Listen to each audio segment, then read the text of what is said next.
Hey guys, welcome back to the AJ Analysis channel, where on the 29th of March I told you guys that Manchester United must watch Rasmus Højlund. Then again on the 5th of June I told you guys that Manchester United should sign Rasmus Højlund, and now today I have you why Manchester United have signed Rasmus Højlund.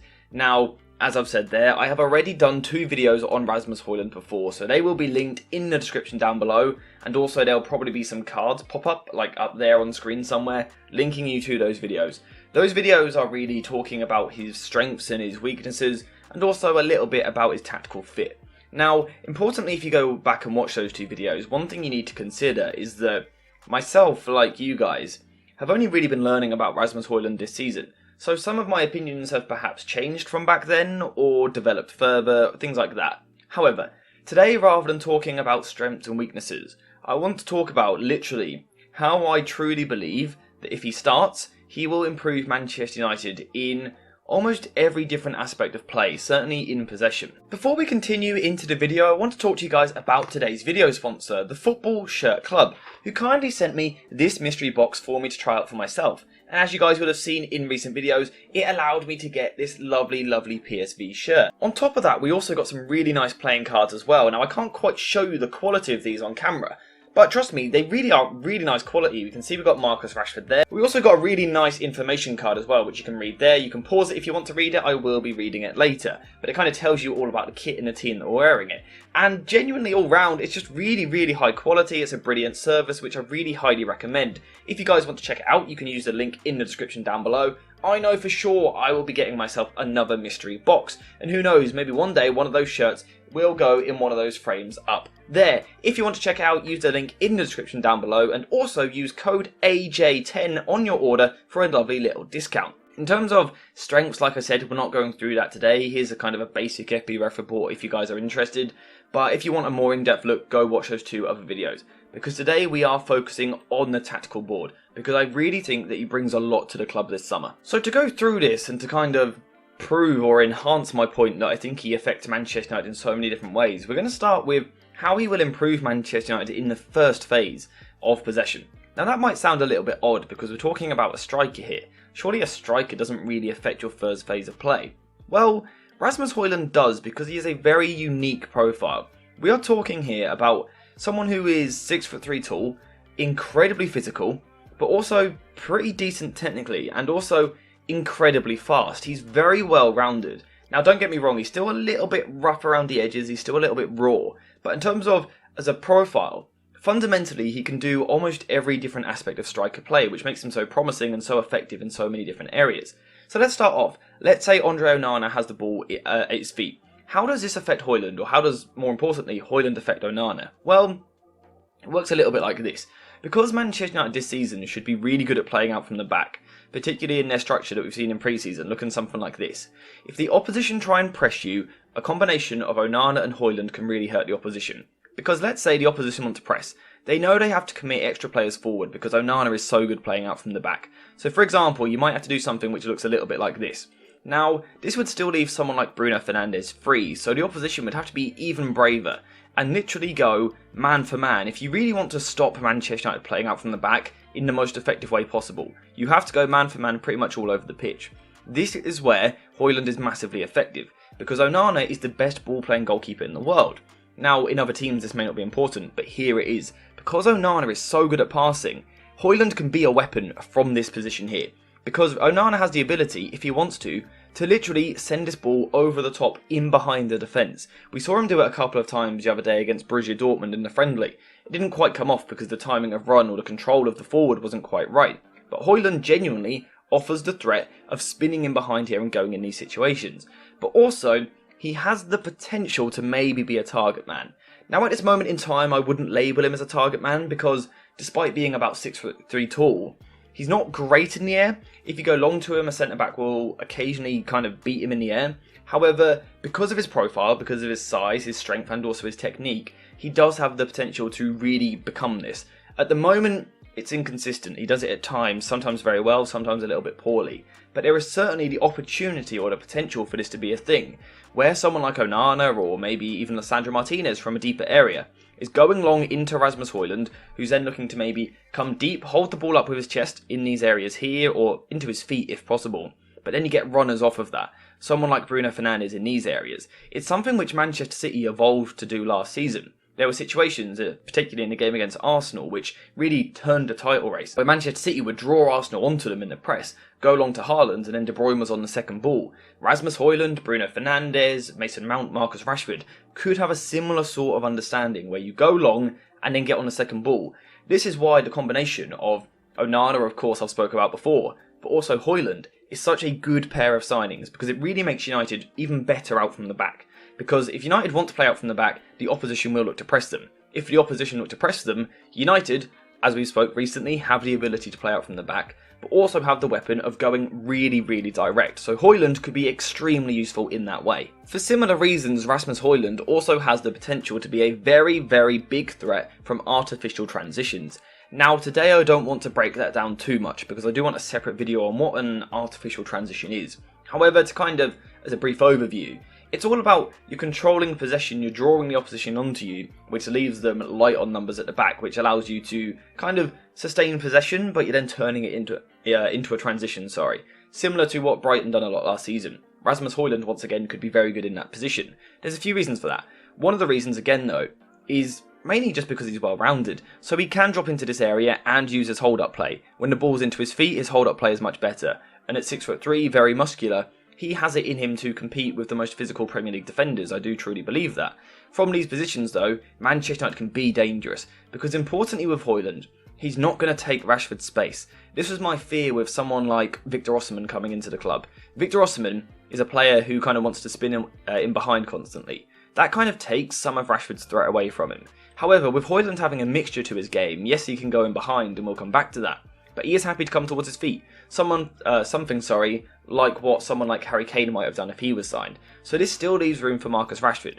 Now, like I've spoken about in the past, Højlund probably isn't the player to then turn and play this pass. He probably needs work in that area, but he is still very capable of setting this ball off for someone else to then play it to Rashford. Particularly Mason Mount or Bruno Fernandes, that could become a very lethal weapon. So Højlund could be very useful in artificial transitions in that way, but also just true transitioning football. When the opposition are pushing numbers really high up the pitch in the attack, they're looking to hurt the Manchester United defence, but let's say Casemiro or Rafael Varane win the ball back for Manchester United, this is when Højlund could really come to life. And again, we're talking about his relationship with Marcus Rashford. This could be really dangerous. And the main reason I think it could be really dangerous is because not only are they both intelligent players, but they are both absolutely rapid. This is Rasmus Højlund's top speed from last season, 35.97 kilometers an hour, a little bit faster than Marcus Rashford's top speed. That's right, we are talking about this big 6'3" physical specimen, muscular specimen, who is actually faster than Marcus Rashford. His manager at Atalanta has claimed that he can do the 100-meter sprint in less than 11 seconds. This is physically a monster. The fact that he has that strength, height and speed all in one, and to such levels in each extent as well, is just so impressive. This could make him lethal in transition. So when United win the ball back in these deep areas and look to counter-attack, Højlund's ability to get in the channels, making room for someone like Marcus Rashford to run into as well, is going to be so dangerous. Højlund also has the ability, like Marcus Rashford, to go 1 versus 1 against players.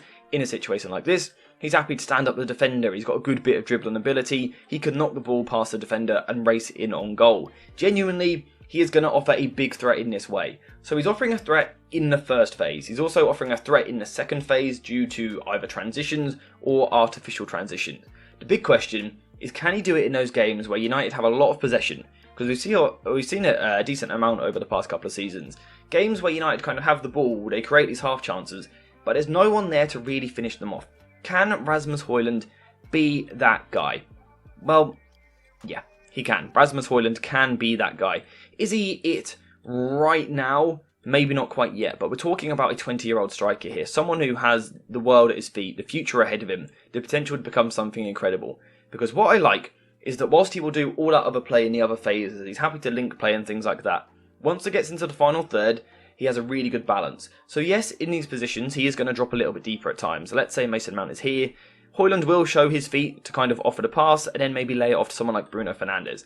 But importantly, once the ball is here with someone like Bruno Fernandes or wide with someone like Antony, Højlund then gets into the box. He is a box striker, he is a poacher, he is a box presence, he is a poacher, a fox in the box, whatever. I think I just said the same thing like 3 times. He's so good in these areas though. And his movement is top level, I've spoken about it before. But we can see from his shot map, which again we have looked at, it's so good. It's in the penalty area, it's in the danger area, it's in and around the penalty spot, in the 6-yard box. It's just so good to see, and it comes from good movement. His kind of main habit when the ball is out wide, say it's on the right hand side, he likes to peel between the far fullback and the far centre back.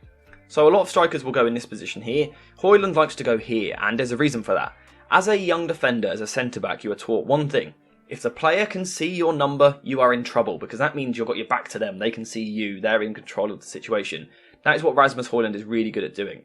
And from here, he varies it. He has a lot of dummies in the way which he runs. He'll kind of make a burst in here, which draws the centre-back with him. Then he'll check back, which draws the centre-back again, and then he'll burst again. It's really good movement to get away from his defender, and he really throws his body at finishes. When the ball is getting towards the byline like this, he's happy to cut across and make the near post run to get himself in front of the defender, put the ball into the back of the net. But he's also capable of peeling to the far post as well to deal with that ball. Now, again, in this sense, he could improve in terms of his heading. I think at 6'3", if he could add that heading ability, he could become a real weapon. But hopefully we see that kind of developed into him at Manchester United under Erik Ten Hag and his coaching staff. But all round what we're seeing is just such a good player. He's going to help his team in every single phase. From goal kicks, he can be the out ball in terms of going up to his chest and linking the play from there, but also he can offer the threat in behind. In more sustained possession, he's happy to drop in and link the play. He can be a transitioning threat, an artificial transitioning threat, but then also, when it comes to crunch time in the final third, he is really very good in and around the box and is a good finisher. However, I know we have some cynics about. People will say he scored 9 goals in 32 Serie A games. That's not a good return at all. He's not a good finisher. And you know, people that are saying that, ignore them, because they're not reading the numbers properly. They're seeing what they want to see. So what do we see here? 32 games, 9 goals, 4 assists. Poor return, right? But no, there's a key factor here, and it's that last number there. 1,834 minutes. What does that equate to? Just over, literally just over, 20 90-minute matches. So he might have played 32 matches. But if you condense it into 90-minute matches, he's only played 20, the equivalent of 20. So 9 goals and 4 assists, which is 13 goal contributions, in 20 90s is genuinely very good for a young player in a league which is known for its defensive ability. Also in an Atalanta side which kind of failed or flattered to deceive, wasn't very good last year. They really struggled and underperformed. The likes of Zapata, other strikers at the club, did not perform well at all. Rasmus Højlund did, and he got the numbers. So let's say if he can get 9 goals in 20 90s, let's say this season at Manchester United he plays the equivalent of 25 90-minute matches in the league, that means he should be hitting around 12 goals and also getting maybe 5 or 6 assists to go with that. In my opinion, for a 20-year-old striker, that's really good. That is exactly what you would want. It's better than what someone like Darwin Núñez, for example, done last season. It would be a really good debut season. Now, of course, once again, there are cynics about, and people will say, okay, that's a decent return, it's not bad for a first season, but he's cost a lot of money. So let me break that down. It's not something we've done on the channel before, but I've seen a few different people do it in the past couple of weeks. I want to give my take on it.